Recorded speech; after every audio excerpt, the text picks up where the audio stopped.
May ginagawa ka bang mabuti pero parang walang nangyayari? Nagsuso ka, nagtatrabaho ka, naglalagay ka ng effort, pero hindi mo makita yung results?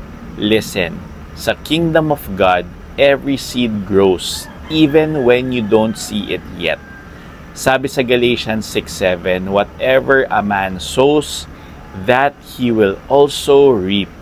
And in Mark 4:26-29, Jesus said, a man scatters seed, and the seed grows, he does not know how. Ganyan mismo ang ginagawa natin ngayon. Habang gumagawa tayo ng mga videos, nagsosow tayo ng seeds of God's Word sa puso ng mga viewers natin. Seeds of hope, seeds of grace, seeds of peace, seeds of breakthrough. Hindi natin kontrolado paano sila tutubo. Hindi natin alam paano magbabounce back ang isang life na wasak. Hindi natin alam paano magbabago ang puso ng isang viewer. But we trust God. Because God is the one who makes seeds grow. At itong seeds na sinusow natin ngayon, magiging trees yan. Magbubunga yan. At yung fruits, may seeds ulit.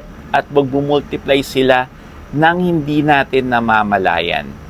And when that harvest comes, all glory goes to God. Believe in Jesus, my friend, the one who makes your seeds grow into a harvest of blessings. Declare this with faith. I am sowing by faith, and Jesus will grow my harvest. Laging makinig at magbasa ng Word of God. Check mo dyan yung recommended books natin sa profile showcase natin.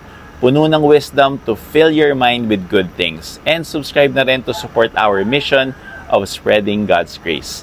Blessed to be a blessing. God bless.